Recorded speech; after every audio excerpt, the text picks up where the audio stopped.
Hello, it's Artemy again, and you can still find me at CU Artist pretty much everywhere. So I was having a pretty tough time getting the art to be how I wanted it to look. It was just kind of a rough day. So the joy of comics is that there's always something to do. So I decided to work on my outline instead, about halfway through, and I did a bad job filming. I put my head directly in front of the camera. So I thought it would be fun to put in some footage of my house reference, I suppose. So I thought it would be a good time to talk about how I make my backgrounds, at least ones that are in buildings. I've seen a lot of people use The Sims to help create backgrounds for their comics, and I do something similar, but I don't use The Sims. It didn't have enough freedom. I also didn't have a lot of things purchased in it, so there really wasn't that much I could do to personalize it easily, and I usually got pretty bored in The Sims at that point in time. So what I use instead of The Sims is called Live Home 3D, and it has an app on the iPad. I believe I have it on my phone and my laptop, and there's like a free version, but there are also, I personally paid for more so I could have more levels to my house. So I have pretty bad spatial relations. I tried so hard to just make a floor plan and work from that for the everything. It just never ended up working out well for me. So I decided to use a model. I would not say it is a good replacement for learning perspective. I still need to learn it. I just didn't want to do that before working on the comic. So I said I kind of have more freedom with Live Home 3D than The Sims, and I didn't really explain how. Definitely textures is a big thing that I enjoy playing with. You can import your own textures to the program. You can import like a picture for a photograph hanging up on the wall. I built my own piano. I think they have a piano you can buy at this point, but I don't think they did when I made it. Yeah, but I really, really enjoy the different textures you can apply to things, as well as my...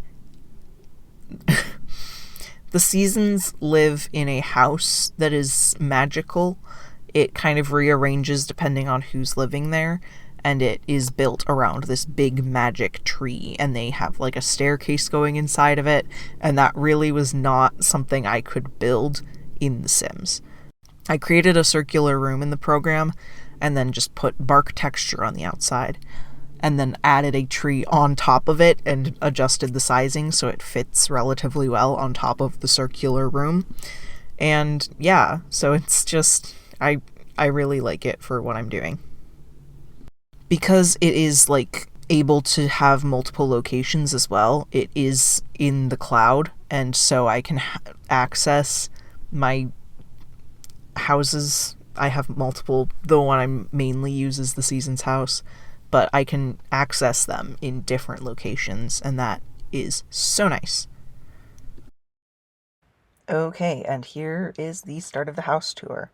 Not a lot in the background. I just kind of look up things, but big house, big tree, very fun to play around with.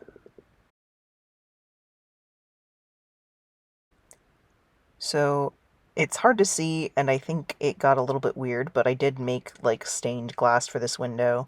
I made this little poster that says official Seasons business here. They have a lot of built-in textures, but I just kind of wanted a basic situation going on. And it also does lighting when you aren't moving it around. So definitely very cool and handy.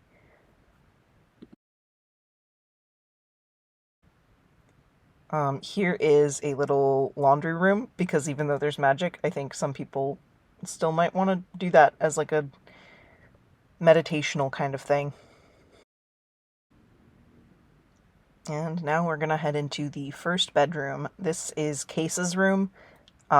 He tried to have like a full, like, more of a kitchen in here, but the house, every time he tried to put more food things in here, was like, no, you don't get that.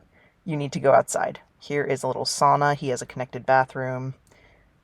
And there's a little bath shower thing over here. And I think this is the first just like figure you get to see. There's a lot of them. Just I leave them around. Yep, and he also has a little bidet. Okay, and then we have a little shoe rack, back looking at the tree, little wardrobe moment. I thought it was really fun to put this like birch texture on stuff.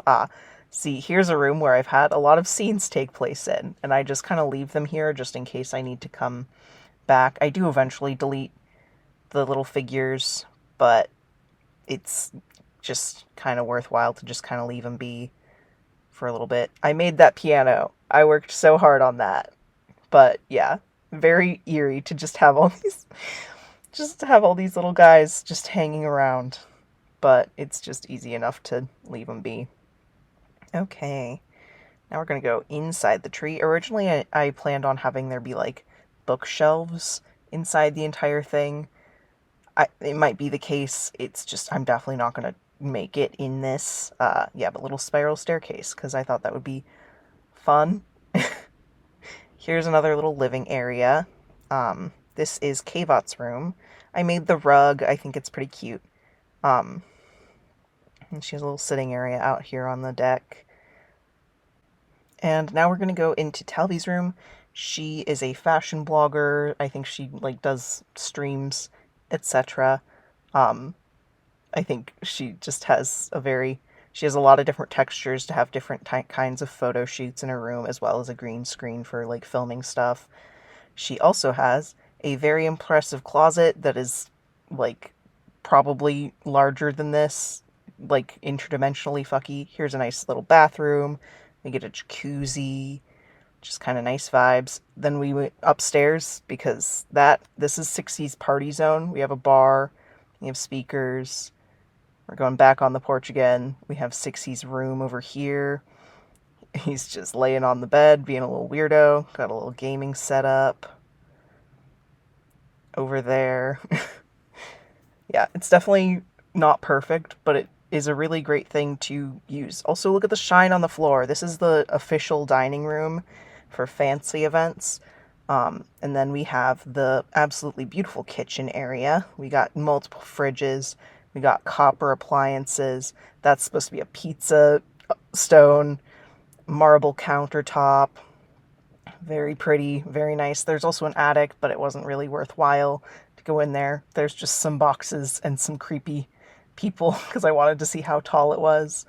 We have more people. We have a little ladder into the library, and I think it is pretty neat in there. I made the ceiling that you will see eventually. These are all going to be filled with books in the comic, but I think it's cute. I got a little telescope, and I love the ceiling. So that was my quick little house tour. I hope you enjoyed it, and I hope to see you tomorrow. Thanks for watching.